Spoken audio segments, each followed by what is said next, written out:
এই টাকাগুলো সঞ্চয় করেছে। গোটা জীবনের সাধনা, স্বামী স্ত্রী দুজনেই বলছে, এটা স্ত্রী বলছে এটা আমার স্বামীর গোটা জিন্দিগির সাধনা, স্বামীও বলছে এটা আমার পুরা জীবনের সাধনা।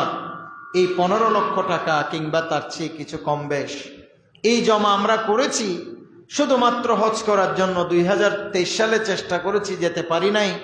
2024 সালে হজে যাবার প্ল্যানিং করেছি, কিন্তু ইত্যবসরে চোর এসে সমস্ত টাকাগুলো নিয়ে গেছে।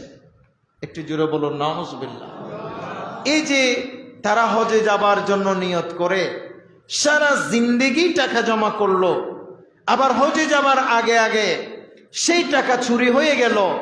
হজে যাবার যে একটা প্রতিবন্ধকতা তাদের তৈরি হয়ে গেছে, একটা বাধা তৈরি হয়ে গেছে।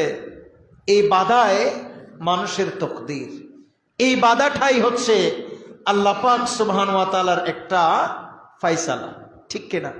যে তাদের তকদিরে যদি হজ করা সম্ভব যদি থাকে, এটা যদি তাদের তকদিরে যদি হজ লিখা থাকে, এই টাকা না জমাইলেও কোনো না কোনো উসিলায় আল্লাহ তাআলা তাদেরকে হজ করিয়ে দিবেন, হজ করার তৌফিক দিয়ে দিবেন। আর যদি তাদের তকদিরে হজ নাই থাকে, 1000 কোটি টাকা থাকলেও তাদের পক্ষে হজ করা কোনোদিন সম্ভব হবে না। আমি আল্লাহর কোরআনে যে আয়াত তেলাওয়াত করছি, এই আয়াতেও লক্ষ্য করা যায় এরকম একটি ঘটনা। যখনই আল্লাহর ঘর খানে কাবার নির্মাণ কাজ শেষ হলো, আল্লাহর ঘর খানে কাবা নির্মাণ কাজ শেষ হওয়ার পর আল্লাহ পাক সুবহানাহু ওয়া তাআলা সাইয়্যিদুনা ইব্রাহিম খলিলুল্লাহ আলাইহিস সালাতু ওয়াস সালাম, আল্লাহর এই নবী ইব্রাহিমকে বললেন, আই ইব্রাহিম, এবার তুমি মানুষের মাঝে হজের নির্দেশনা জারি করে দাও, যাতে করে তারা আল্লাহর ঘর খানে কাবার দিকে হজ করতে ছুটে আসে। একটু জোরে বলো না সুবহানাল্লাহ। আল্লাহ পাক সুবহানাহু ওয়া তাআলা বলছেন, আউযু বিল্লাহি মিনাশ শাইতানির রাজিম ওয়া আযিম ফিন-নাসি বিল হজ্জি يأتوك رجالا وعلى كل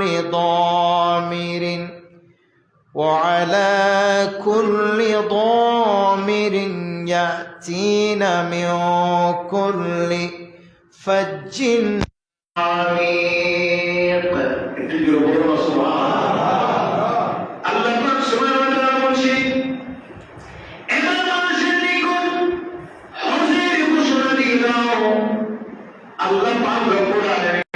আই ইব্রাহিম, তুমি আল্লাহর ঘর খানে কাবা নির্মাণ করেছো, এবার মানুষকে তুমি হজের নির্দেশনা বলে দাও, হজের ঘোষণা দিয়ে দাও, তারা যেন তোমার কাছে পায়ে হেঁটে আসুক, অথবা তারা যেন একেবারে দুর্বল উটনির উপর সওয়ার হয়ে তারা যেন আল্লাহর ঘরের দিকে ছুটে আসে। আল্লাহ পাক সুবহানাহু ওয়া তাআলা বলছেন, আই ইব্রাহিম, তুমি তো ঘর নির্মাণ করেছো, খানে কাবা নির্মাণ করেছো আমি আল্লাহর নির্দেশে, এবার তুমি হজের ঘোষণা দিয়ে দাও, মানুষ যেন এবার নিজের পায়ে হেঁটে হোক অথবা সাওয়ারিতে আরোহণ করে হোক, তারা যেন তোমার নিকটে চলে আসে। একটু জোরে বলুন সুবহানাল্লাহ। এই নির্দেশ দেবার পর আল্লাহ তাআলার এই নির্দেশ পেয়ে সাইয়্যিদুনা ইব্রাহিম খলিলুল্লাহ আলাইহিস সালাতু ওয়াস সালাম জবলে আবু কুবাইসের উপর দাঁড়িয়ে গেলেন।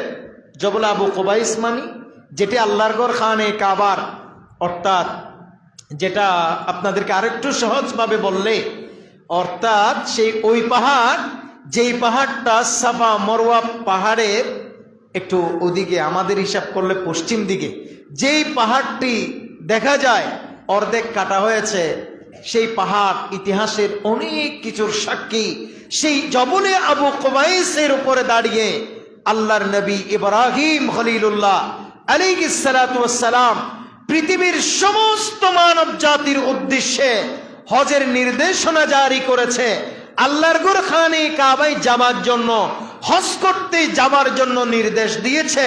আর তাফসীরের কিতাবে এসেছে সাইয়েদনা ইব্রাহিম আলাইহিস সালাতু ওয়াস সালাম যখন এই ডাক দিয়েছে, পৃথিবীতে যত মানুষ সে সময় ছিল, কিয়ামত পর্যন্ত যত মানুষ দুনিয়াতে আসবে, সমস্ত মানুষের কানে গিয়ে নবী ইব্রাহিম খলিলুল্লাহর এই ডাক পৌঁছে গেছে। জোরে বলেন সুবহানাল্লাহ।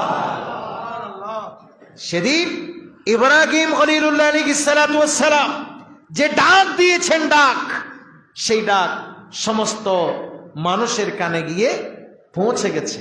একটু জোরে বলবেন না সুবহানাল্লাহ। যেই সব মানুষের কানে গিয়ে নবী ইব্রাহিম খলিলুল্লাহর ডাক পৌঁছেছে, সেই সব মানুষেরা জীবনে কোনো না কোনো দিন হজে আল্লাহর ঘর খানে কাবার উদ্দেশ্যে পৌঁছে যাবে। সেদিন যারা নবী ইব্রাহিম খলিলুল্লাহর আওয়াজ শুনে নাই, তারা শত চেষ্টা করলেও হজে যাওয়া তাদের পক্ষে সম্ভব হবে না। তারা আল্লাহর ঘর খানে কাবায় যাওয়া তাদের পক্ষে সম্ভব হবে না। আর যারাই সেদিন ইব্রাহিম খলিলুল্লাহ যখন আল্লাহর বান্দাদেরকে ডাক দিয়ে বলেছে, এবার তোমরা আল্লাহর ঘরের দিকে ছুটে আসো, আল্লাহর ঘর প্রস্তুত, তোমরা এবার আল্লাহর হজ করার জন্য, আল্লাহর উদ্দেশ্যে হজ করার জন্য এবার চলে আসো। সেদিন ইব্রাহিম খলিলুল্লাহ আলাইহিস সালাতু ওয়াস সালামের এই আওয়াজ যতবার এসেছে, যতবার মানুষের কানে এই আওয়াজ পৌঁছেছে, ততবারই ওই ব্যক্তি আল্লাহর ঘর খানে কাবায় হজ করতে ছুটে যাবে। আর যেই ব্যক্তি আল্লাহর ঘর খানে কাবার সেই হজে যাওয়ার জন্য ইব্রাহিম আলাইহিস সালাতু ওয়াস সালামের ডাক যেই ব্যক্তি শুনে নাই, কিয়ামত পর্যন্ত ওই ব্যক্তি আল্লাহর ঘর খানে কাবায় গিয়ে হজ করা তার পক্ষে সম্ভব হবে না। আল্লাহ যেন আমাদেরকে সবাইকে যেন বারবার হজ্জে বাইতুল্লাহ নসিব করে, জিয়ারতে মক্কাতুল মুকাররমা, মদিনায়ে তয়বা আল্লাহ যেন আমাদের সকলকে নসিব করে। হাজরি, মনে রাখবে এই হজ এটা আল্লাহর পক্ষ থেকে বান্দাগণের জন্য, আল্লাহর বান্দাদের জন্য এটা অনেক বড় নিয়ামত। ইসলামের মধ্যে যে 5টি স্তম্ভ আছে, কালেমা, নামাজ, রোজা, হজ, যাকাত, এই 5টি স্তম্ভের ভেতরে 4 নম্বর যে স্তম্ভ, যে ভিত্তি, সেটার নাম সেটার নাম হচ্ছে হজ্জে বাইতুল্লাহ। একটু জোরে বলুন না সুবহানাল্লাহ। আজকাল যদিও আমরা অনেকেই হজ আনুষ্ঠানিকতার জন্য করছি, অনেকেই হজ টাকা কামানোর উদ্দেশ্যে করছি, অনেকেই হজ মানুষকে দেখানোর জন্যই করছি, অনেকেই হজ নামের আগে আলহাজ লিখার জন্য করছি, অনেকেই হজ নামের আগে হাজি বসাবার জন্য করছি।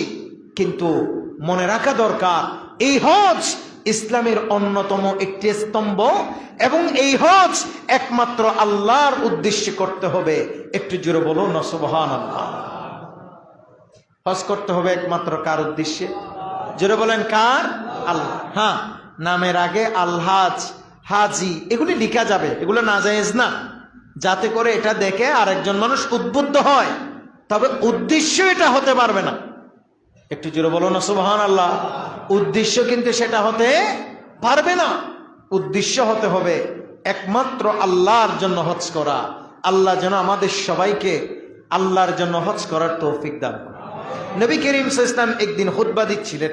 হযরতে আবী হুরায়রা রাদিয়াল্লাহু তাআলা এই হাদিসটি রিওয়ায়াত করছেন। সহিহ মুসলিম সহ সিহা সিত্তার অনেক হাদিসের কিতাবে আসছে।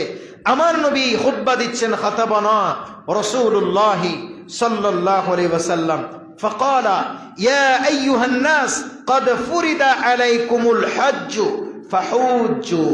একটু জোরে বলুন না সুবহানাল্লাহ। প্রিয় ভাইরা আমার, নবী করিম সাল্লাল্লাহু তাআলা আলাইহি ওয়াসাল্লাম সমস্ত মানব জাতির উদ্দেশ্যে খুতবা দিচ্ছিলেন। আমার নবী বলছেন, আয় আমার সাহাবীরা, আমি রাসূল তোমাদের বললাম, আল্লাহ তাআলা তোমাদের উপর হজ ফরজ করেছে। বলেন, আমাদের উপর হজ ফরজ করেছেন কে? আল্লাহ। আল্লাহর নবী বলেন, হে আমার সাহাবায়ে কেরাম তথা আমার উম্মতেরা, আল্লাহ তাআলা তোমাদের সমস্ত মানব জাতির উপরে হজ ফরজ করেছেন। হজ ফরজ করেছেন, হজ ফরজ করেছেন কে? আল্লাহ। তোমাদের উপরে হজ ফরজ করে দিয়েছেন। তো আল্লাহর নবী যখন হজ ফরজ করে দিয়েছেন বলেছে, কথা এইটুকুতে শেষ হওয়া দরকার। ফাকালা রাজুলুন, কিন্তু একজন মানুষ দাঁড়িয়ে বললেন, আকুল্লা আমিন ইয়া রাসূলুল্লাহ, নবী হজ কি প্রত্যেক বছর ফরজ? একটু জোরে বলবেন না সুবহানাল্লাহ। হজ কি প্রত্যেক বছর ফরজ? এটা কে বলছেন? আমার নবীর সাহাবী। একটু জোরে বলুন না সুবহানাল্লাহ। একটা জিনিস মনে রাখবেন, এই যে নবী করিম সাল্লাল্লাহু আলাইহি ওয়াসাল্লাম যখন বলেছেন আল্লাহ তোমাদের উপরে হজ ফরজ করেছে, কিন্তু হজ কতক্ষণে ফরজ, কয় দিনে ফরজ, কোন দিন ফরজ, কোন মাসে ফরজ, বা বছরে কিংবা একজন মানুষের জন্য কত দিনের জন্য এই হজ ফরজ, এটা আমার নবী বলেন নাই। শুধু এটুকুই বলেছেন যে কি হজ কি ইয়া রাসূলুল্লাহ হজ কি প্রত্যেক বছর ফরজ? ফাসাকাতা হাত্তা ক্বালাহা সালাসা। এই নবী করিম সাল্লাল্লাহু আলাইহি ওয়াসাল্লামের এই সাহাবী একে একে এই প্রশ্ন কয়বার করেছেন? 3 বার। কথা বলেন, কয়বার? 3 বার। ক্বালা, তখন আমার নবী বলেন, ফাকালা লাউ কুলতু নাআম লাওয়াজাবা ওয়ালামা আস্তাতাতুম। হে আমার সাহাবীরা, আমি রাসূল তো চোখ দেখেছি, যদি আমি রাসূল একটি বার যদি হ্যাঁ বলে দিতাম, শুধু একবার যদি হ্যাঁ বলে দিতাম আমি, তাহলে এই হ্যাঁর কারণে তোমাদের জন্য প্রত্যেক বছর হজ করা ফরজ হয়ে যেত, যেটা তোমাদের কারো পক্ষে সম্ভব হতো না। জোরে বলেন সুবহানাল্লাহ। প্রত্যেক বছর আমার নবী যদি একবার কি বলে দিতেন? হ্যাঁ বলে দিতেন, কিন্তু আমার নবী চুপ থেকেছে, কথা বলেন নাই। ওই সাহাবী বারবার বলেছে, ইয়া রাসূলুল্লাহ হজ কি আল্লাহ প্রত্যেক বছর ফরজ করেছেন? ইয়া রাসূলুল্লাহ হজ কি আল্লাহ প্রত্যেক বছর ফরজ করেছেন? ইয়া রাসূলুল্লাহ যদি আল্লাহ তাআলা কি আমাদের উপর হজ প্রত্যেক বছর ফরজ করেছেন? আমার নবী যদি বলতেন ক্বালা নাম, হ্যাঁ, এই শুধু একবার যদি হ্যাঁ বলে দিতেন, তাহলে উম্মতের জন্য প্রত্যেক বছর হজ করা ফরজ হয়ে যেত। আর এটা কখনো আমাদের পক্ষে সম্ভব হতো? বলেন না, সকলের পক্ষে এটা প্রত্যেক বছর হজে যাওয়া সম্ভব হতো? যাইতো না, অসম্ভব হতো না। আমার নবী হ্যাঁ বলেন নাই, আমার নবী চুপ থাকলেন। আর আমার নবীর এই চুপ থাকাই বোঝা যায় হজ জীবনে মানুষের জন্য হজ একটি ভার ফরজ, বছরের নয়, গোটা জিন্দেগিতে কেউ যদি একবার আল্লাহর জন্য হজ করে, ওই ব্যক্তির তরফ থেকে আল্লাহর দরবারে হজ কবুল হয়ে যায়। জোরে বলেন সুবহানাল্লাহ। এই জন্য আমার নবী পরের হাদিসে, পরের বর্ণনায় আছে যে মনে রাখা দরকার, যে কোনো প্রশ্ন আমার নবী বলেছেন যেখানে সেখানে প্রশ্ন করার দরকার নেই। কথা বলে ঠিক কিনা? কিছু মানুষ আছে শুধু যেইটা সেটা প্রশ্ন করে। হুজুর পাইছে, আমরা দেখি ফেসবুকে আমাদেরকে মেসেঞ্জার অনেক মানুষ প্রশ্ন পাঠায়, তো কিছু দরকারি প্রশ্ন হলে টুকটাক আনসার দেবার, কথা বলার চেষ্টা করি। কিন্তু এমন কিছু অবান্তর অযথা প্রশ্ন করে যে প্রশ্নগুলোর কোনো অস্তিত্ব খুঁজে পাওয়া যায় না।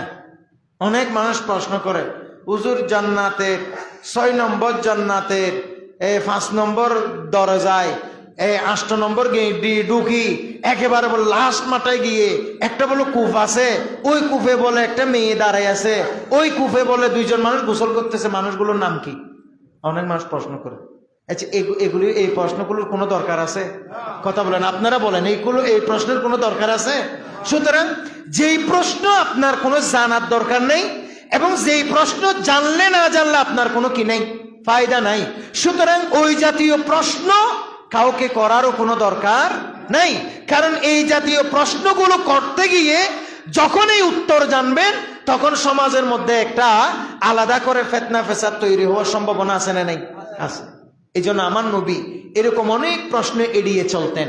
অনেক অপ্রয়োজনীয় কথা সাহাবায়ে কেরামদেরকে কিংবা ওয়াজের মজলিসে কিংবা সকলের সামনে আমার নবী বলতেন না, কারণ বললেই এখানে গ্যাঞ্জাম হওয়ার সম্ভাবনা আছে। কথা বলেন ঠিক কিনা? এরকম আমরাও সব আলেম, বর্তমান যুগে এত ফিতনা কেন হচ্ছে? কারণ ফেসবুকের যুগ, যে যেটা জানে সে সেটা বলতেছে, যে যেটা জানে না সে সেটাও বলার চেষ্টা করতেছে। কথা বলেন না ঠিক কিনা? তখন যে জানে না আবার যে জানে, এই দুইজনের কথা কি এক? কথা বলে এদিকে দেখেন, যে জানে আর যে জানে না, তারা দুইজনের কথা কি কখনো এক হবে? এক হবে না। তো এখন আপনি হচ্ছেন তৃতীয় পক্ষ। একজন জানে মানুষের প্রশ্ন শুনলেন, আরেকজন না জানে মানুষের প্রশ্ন শুনলেন, আর আপনি তৃতীয় জন মানুষ যখন এগুলো জানলেন, জানার সাথে সাথে আপনার মন দিল নষ্ট হয়ে যাইতেছে। কথা বলে ঠিক কিনা? বলতেছে কিরে, একজনে বলতেছে এটা, একজনে বলতেছে এটা, এবার আপনি দিতেছেন হুজুরকে গালি। বলো হুজুর মানে সিটিং, একটার কথার সাথে একটা মিলে না। একটু জোরে বলেন না নাউজুবিল্লাহ। আসলে কিন্তু সবার কথা মিলার কথা, সবার কথা মিলে, কিন্তু সেটা আপনার বুঝার ভুল। এবং যেই বলেছে জানে না, যেই ব্যক্তি সে যে পণ্ডিতি মারাই বলেছে, সেটা তার ভুলের কারণে গোটা সমাজ ফিতনার দিকে এগিয়ে যাচ্ছে। কথা বলেন ঠিক কিনা? এজন্য আল্লাহর ওয়াস্তে যেই মানুষ যেটা জানে না, সেটা বলার কোনো চেষ্টা করার দরকার নাই।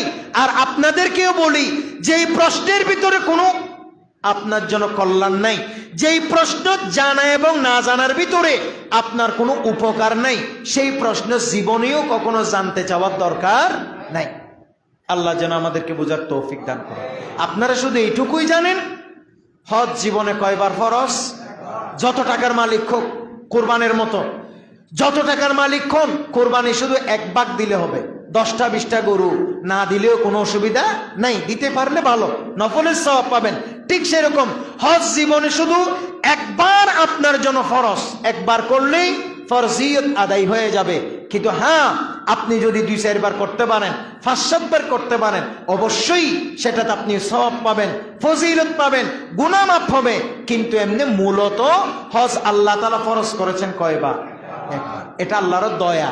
কথা বলেন, এটা আল্লাহর দয়া। কারণ এটা আল্লাহ এবং রসুল যদি আমাদের উপর দয়া না করতেন, তাহলে আমার নবী যদি শুধু একবার হ্যাঁ বলে দিত, তাহলে ওই হ্যাঁ এর উপর ইসলামের শরীয়ত কায়েম হয়ে যাইত, প্রত্যেক বছর হজ করা ফরজ হয়ে যাইত। এটা আমাদের পক্ষে কোনোদিন সম্ভব হতো না। তাহলে হজ জীবনে কয়বার ফরজ? একবার। হ্যাঁ, কোনো মানুষের লক্ষ লক্ষ টাকা আছে, কোটি কোটি টাকা আছে, সেই ব্যক্তি হজ না করে বছরে 2-10 বার উমরা করে, অথবা অনেক মানুষকে সে উমরা করায়, কিন্তু জীবনে একবারও যদি হজ না করে, বলেন 1 কোটি উমরা করলেও একটা হজের সমান হবে? কথা বলেন, হবে? হবে না। কিরকম? অর্থাৎ আপনি যদি জুহুরের নামাজটা আপনার জন্য ফরজ, অথবা ফজরের নামাজ আপনার জন্য কি ফরজ, দৈনিক 5 ওয়াক্ত নামাজ আপনার জন্য কি ফরজ, আপনি এই ফরজ নামাজ বাদ দিয়ে দিন রাত 24 ঘন্টা আপনি নফল পড়তেছেন। নফল নামাজের ভিতর সওয়াব আছে না নাই? আছে। কিন্তু তার মানে আপনি যদি 1000 রাকাত নফল নামাজ এক পাল্লায় দিলেও আল্লাহর এক ওয়াক্ত ফরজ নামাজের সমতুল্য কখনো হবে না। ঠিক সেরকম আপনি যদি 1000 বার উমরা করেন, কিন্তু যদি আপনি হজ না করেন, তাহলে আপনার জন্য 1000 বার উমরা করলেও ওই হজের ফরজিয়ত আদায় হবে না। এটা মনে রাখবেন।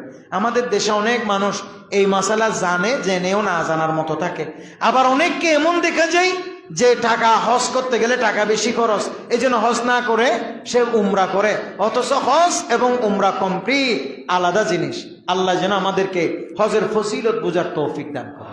আবার অনেকেই মনে করে হজ করার জন্য কোটি কোটি টাকা লাগবে, বিলিয়ন বিলিয়ন টাকা লাগবে, বিরাট বিল্ডিং থাকতে হবে, অনেক বড় জমিদারি থাকতে হবে।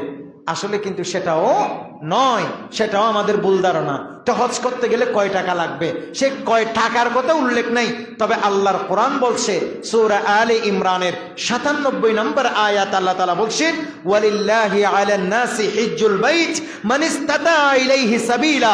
আল্লাহ পাক সুবহানাহু ওয়া তাআলা বলছেন, যেই ব্যক্তি আল্লাহর ঘরে যাওয়া আসার খরচ বহন করার সামর্থ্য রাখে, সুবহানাল্লাহ বলেন, যেই ব্যক্তি আল্লাহর ঘরে যাবে আসবে, এই যাওয়া আসার মধ্যখানের যাবতীয় খরচ বহন করার সামর্থ্য রাখে, অর্থাৎ তার পরিবার থাকলে সে আসা যাওয়া করতে করতে পরিবারও চলার মতো যদি সাধ্য সামর্থ্য থাকে, ওই ব্যক্তি যাইতে পারবে এবং আসতে পারবে। ওখানে গিয়ে যে 45 দিন থাকবে, 1 মাস থাকবে, সেই খরচ যদি বহন করার সামর্থ্য থাকে, তাহলে ওই ব্যক্তির জন্য আল্লাহ হজ ফরজ করেছেন। একটু জোরে বলুন সুবহানাল্লাহ। আল্লাহ আমাদেরকে বোঝার তৌফিক দান করুন। এটাকে বলা হয় হজ। কথা বলেন, এটাকে কি বলা হয়? হজ। বলেন এবার, হজ জীবনে কয়বার ফরজ? এক। আচ্ছা, কোনো মানুষ হজ করতে গেছে মানে যে কবুল হয়ে যাবে, ব্যাপারটা কি এরকম? কথা বলেন না, এরকম? আমরা দেখি যে অনেক হাজী সাহেব, আমরা অনেক হাজী সাহেবকে দেখছি যারা কি করে আপনার হজের মাঝে গিয়ে এমন এমন কিছু কাজ করে যেই কাজের কারণে তার হজ কোন দিক দিয়ে গলে গেছে নিজেও জানে না। কথা বলেন না, ঠিক কিনা? এমনি নামের আগে হাজি ঠিক আছে, নামের আগে আলহাজ ঠিক আছে, কিন্তু তার হজ যে হয় না সে নিজেও জানে না। তো কখন হজ হবে না? আমার নবী সেই কথাও হাদিসে পাকে স্পষ্ট বলে দিয়েছেন, যে হাদিস একেবারে সহিহ বুখারীতে আছে, মুসলিমেও আছে, মুত্তাফাক আলাইহি হাদিস। আমার নবী বলছেন, সাইয়্যিদুনা আবী হুরায়রা রাদিয়াল্লাহু তাআলা হাদিসটি রিওয়ায়াত করছেন, মান হাজ্জা লিল্লাহি ফালাম ইয়ারফুথ ওয়ালাম ইয়াফসুক রাজাআ কায়াউমি ওয়ালাদাতুহু উম্মুহু। আমার নবী বলেছেন, যেই ব্যক্তি হজ করতে গিয়েছে আর সেখানে গিয়ে কোনো অশ্লীল কথাবার্তা বলে নাই, কোন ধরনের ঝগড়াঝাটি করে নাই, ওই ব্যক্তি হজ থেকে এমন ভাবে ফিরে এসেছে যেন সে মায়ের গর্ভ থেকে কেবলমাত্র ভূমিষ্ঠ হয়েছে। জোরে বলেন সুবহানাল্লাহ। আমার নবী বলেছেন, যেই ব্যক্তি হজ করতে গেছে আর হজে গিয়ে সে কোনো অশ্লীল কথা বলে নাই, সেটা যার সাথেই হোক, হজ চলাকালীন স্ত্রীর সাথেও বলা যাবে না, অশ্লীল কথা বলে নাই, সে বিশ্রী কোনো কথা বলে নাই, সেক্সুয়াল কোনো আলোচনা করে নাই, এইরকম কোনো বিষয়ের সাথে সে জড়িত হয়ে যায় নাই, সে কখনো কাউকে হজে গিয়ে কাউকে গালিগালাজও করে নাই। আমার নবী বলেন, তার হজ যে মাবরুর হয়েছে, তার হজ আল্লাহর দরবারে কবুল হয়েছে। সে এমন ভাবে হজ থেকে ফিরে এসেছে যেন সে মায়ের গর্ভ থেকে মাত্র ভূমিষ্ঠ হয়েছে। কিন্তু আমরা বড় দুঃখজনক হলেও সত্য, আপনারা আশ্চর্য হবেন, অনেক মানুষকে দেখেছি হজে গিয়ে মোবাইল তো ব্যবহার করা যায়, কথা বলেন, মোবাইল ব্যবহার করা যায়, আর সেই হজ থেকে স্ত্রীর সাথে কিংবা ঘরে অথবা ব্যবসা বাণিজ্যের এমন ভাবে আলাপ আলোচনা করতেছে যেন সে একেবারে ঘরেই আছে, এমন বিশ্রী এবং নোংরা ভাষায় ফোনের মাধ্যমে গালিগালাজ করছে, কিংবা এমন বিশ্রী নোংরা ভাষায় ফোনের মাধ্যমে কাউকে অশ্লীল কথাবার্তা বলছে, যার ফলশ্রুতিতে নামের আগে হাজি লাগাবে ঠিক, নামের আগে আলহাজ লাগাবে ঠিক, কিন্তু সে হজ থেকে যে গুনাহ নিয়ে গেছে সেই গুনাহ নিয়ে ফিরে আসছে, সে তার হজ আল্লাহর দরবারে হজের মতো হজ হয় নাই। কথা বলেন ঠিক কিনা? এই জন্য যারাই আমাদের কথাগুলো শোনেন, বিশেষ করে বর্তমানে যারা হজে আছেন এবং যারা আল্লাহর ঘরে হজ করতে যাবেন, মনে রাখবে আল্লাহর ঘর খানে কাবা, আমার রসুলের রওজা মদিনা তয়বা, এগুলি অসম্ভব বরকতের জায়গা, পবিত্র জায়গা, পুণ্যতার জায়গা। অতএব ওই সমস্ত জায়গায় গিয়ে গালিগালাজ করা, গীবত করা, পরনিন্দা করা, আরেকজনের সমালোচনা করা, এগুলি করা মানে আপনার হজ, আপনার উমরা, আপনার ইবাদত, আপনার রিয়াজত নিজের হাতে নিজে ধ্বংস করা। কথা বলেন ঠিক কিনা? এজন্য এই সমস্ত কখনো করা যাবে না। আমি অনেক মানুষকে দেখছি যারা এই আপনার আরফাতের ময়দানেও অনেক সময় কি ওই হজের মুআল্লিমকে গালিগালাজ করে। হ্যাঁ, হয়তো আপনার সাথে যদি কেউ এরকম অন্যায় আচরণ করে, আপনি গালিটা পরে দেন না, ভাই হজটা শেষ করতে দেন। আল্লাহ এসব থেকে আমাদেরকে হেফাজত করুন। অনেক মানুষকে এমন দেখেছি আল্লাহর ঘর খানে কাবার এরিয়ায় আরেকজনের সমালোচনা, গীবত, পরনিন্দা করছে অথবা কাউকে গালিগালাজ করছে, সেটা মুআল্লিমকে হোক অথবা অন্য কোনো মানুষকে হোক। এই যে সামান্য ছোটখাটো এই সমস্ত বিষয়ের কারণে সে নিজেও জানে না 7 লাখ 8 লাখ টাকা খরচ করে যেই হজ করতে গিয়েছে, এই যে ছোটখাটো অন্যায় অপরাধের কারণে 2-3 লাখ টাকা খরচ করে যেই উমরা করতে গিয়েছে, সেই উমরা সেই হজ বরবাদ করে ঘরে ফিরছে। আল্লাহ যেন সব থেকে আমাদের হেফাজত করে। মনে রাখবেন, গালি সবসময় খারাপ, গালি সবসময় মন্দ। অতএব এই গালি, এই ধরনের অশ্লীল কথাবার্তা, এগুলি সব সময় মানুষের জন্য কল্যাণকর নয়, বরং এগুলো সব সময় মানুষের জন্য খারাপ কিছু আনে। এজন্য গালিগালাজ, অশ্লীলতা, বেহায়াপনা, এটা এমন খারাপ, এগুলি হজের মতো গুরুত্বপূর্ণ ইবাদতকে পর্যন্ত নষ্ট করে দেয়। আল্লাহ তাআলা যেন আমাদেরকে পিওর ভাবে হজ করার তৌফিক দান করেন। একবার এক আল্লাহর ওলি ইমামে গাজ্জালি এই হাদিসটি নোট করে এই ঘটনা বর্ণনা করেছেন।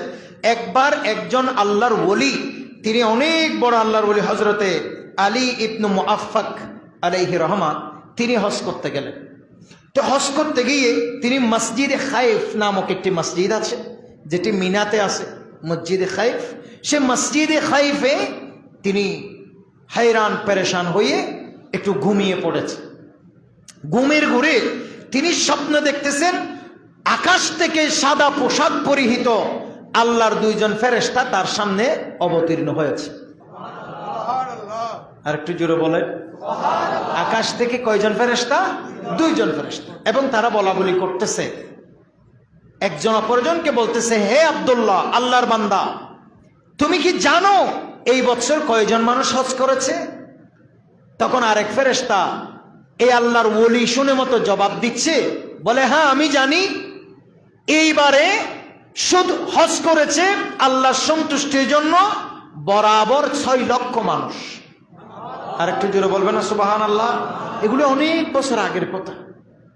এগুলি কমসে কম না হলেও আপনার 900, 1000 বছর, 1100, 1200 বছর আগের কথা। 1000 বছরের বেশি সময় আগের কথা বলছি। এই বছর হজ করেছে কয় লক্ষ? 6 লক্ষ। তো এখন ওই আল্লাহর বান্দা বলতেছে, তো আচ্ছা 6 লক্ষ মানুষ তো হজ করেছে ঠিক, কয়জনের হজ আল্লাহর দরবারে কবুল হয়েছে? কয়জনের হজ আল্লাহর দরবারে কবুল হয়েছে? তখন আরেকজন ফেরেশতা জবাব দিচ্ছে, বলে, আল্লাহ তাআলা বলতে শুনেছি এই বছর নাকি 6 লক্ষ মানুষের মাঝে শুধুমাত্র 6 জন মানুষের হজ আল্লাহর দরবারে কবুল হয়েছে। কয়জন মানুষের হজ? এখন এই আল্লাহর ওলি হযরতে আলী ইবনু মুআফফাক রাহমাতুল্লাহ আলাইহি খুব পেরেশানি হয়ে গেলেন। হাই আফসোস, আমি হজ করতে আসলাম, 6 লক্ষ মানুষ হজ করেছে, বলছে আমার হজটা আল্লাহর দরবারে কবুল হয়েছে কিনা আমি তো জানি না, বরঞ্চ 6 লক্ষ মানুষ থেকে শুধু 6 জনের হজ আল্লাহর কাছে কবুল হয়েছে বলতেছে, তো ওই 6 জনের ভিতরকে আদৌ আমি আছি? এই চিন্তা করতেছে। এই চিন্তা করতে করতে হঠাৎ এই ব্যক্তির ঘুম ভেঙে গেল। আর ঘুম ভেঙে যাওয়ার সাথে সাথে এই ব্যক্তি খুবই বিচলিত হয়ে গেছে, খুবই টেনশনে পড়ে গেছে। হাই হাই, আমার হজ আদৌ আল্লাহর দরবারে কবুল হয়েছে কিনা? বলেন, আসলে এইরকম কোনো ঘটনা দেখলে কোনো হাজি বাস্তবিক করতে, সে মানুষ যেরকমই হোক, তার ভিতরে টেনশন পেরেশানি আসবে কিনা? আসবে। টেনশন করতে করতে হঠাৎ করে ওই ব্যক্তির চোখে আবার ঘুম চলে আসলো। বলেন, আবারও কি চলে আসলো? ঘুম চলে আসলো। এখন আবার দেখতেছে ওই 2 জন ফেরেশতা তার সামনে চলে আসছে। তো এসে বলতেছে, বলে, আচ্ছা ভাই, তুমি তো বলছিলা এই বছর 6 লক্ষ মানুষ হজ করছে, বলে আল্লাহ তাআলা এই 6 লক্ষ মানুষের ব্যাপারে কি ফয়সালা দিয়েছে? একটু জোরে বলবেন না সুবহানাল্লাহ? তখন ওই ফেরেশতা জবাব দিচ্ছে, বলে আল্লাহ পাক সুবহানাহু ওয়া তাআলা 6 লক্ষ মানুষের মধ্যে শুধুমাত্র 6 জনের হজ আল্লাহ কবুল করেছে, এবং একজনের উসিলায় 1 লক্ষ মানুষের হজ আল্লাহ কবুল করেছে। এইরকম 6 জনের উসিলায় আল্লাহ 6 লক্ষ মানুষের হজ এবছর কবুল করে নিয়েছে। আল্লাহ পাক সুবহানাহু ওয়া তাআলার এই জমিনে এমন কিছু নেককার পুণ্যবান সালিহিন বান্দা আছে যাদের ওসিলায় আল্লাহ আমাদের ইবাদত কবুল করেন, যাদের ওসিলায় আল্লাহ আমাদেরকে পুণ্যবান হিসেবে বলো না সুবহানাল্লাহ। সুতরাং আল্লাহর কাছে অন্তত এই দোয়া করুন, আল্লাহ আমি তাহাজ্জুদ পড়ছি, আমি জানি আমার এই তাহাজ্জুদ কবুল হওয়ার মতো নয়। আল্লাহ আমি জুমা আদায় করছি, আমি জানি এই জুমা আমার পক্ষে, তার উপরে হজ ফরজ হবে কখন? যদি তার সাথে মুহরিম থাকে, তার ভাই থাকে নিজের, অথবা তার নিজের স্বামী থাকে, অথবা নিজের বাবা থাকে, যাদেরকে বিয়ে করে ইসলামে হারাম করেছে, এরকম কেউ যদি তার সাথে যাওয়ার মতো সামর্থ্য থাকে, অর্থাৎ ওই মহিলাকে 2 জনের সম্পদ, 2 জনের টাকা ব্যয় করার মতো যদি সামর্থ্য থাকে, তাহলে মহিলার উপর হজ ফরজ। আর নয়তো কোনো কারণে মহিলা একাকে গিয়ে হজ করা, উমরা করা জায়েজ নাই। এটাই হচ্ছে ইসলামী শরীয়তের ফয়সালা। বর্তমানে অনেক মহিলারা, আমরা যাইলে আমাদের সাথে অনেক মহিলারা যাইতে চায়, অনেকে যায় একাকি, কিন্তু এটা আসলে ইসলামী শরীয়তের সঠিক ফাইসালা অনুযায়ী মুহরিম ব্যতীত এরকম হজে যাওয়া উমরা যাওয়া এটা ইসলামে জায়েজ নেই। কেন নেই? যেহেতু মহিলারা একাকী সফর করা ইসলামে নিষিদ্ধ, এই জন্য হজেও নিষিদ্ধ। আল্লাহ তাআলা আমাদেরকে বোঝার তৌফিক দান করুন। আজকে কারেন্টটা প্রচুর ডিস্টার্ব করছে, আপনাদের অনেক কষ্ট হচ্ছে। ওমা আলাইনা ইল্লাল বালাগ। আসসালামু আলাইকুম রহমতুল্লাহ। যারা সুন্নত পড়েন শুনতে, সবাই দাঁড়িয়ে কাতার সোজা করে তারপরে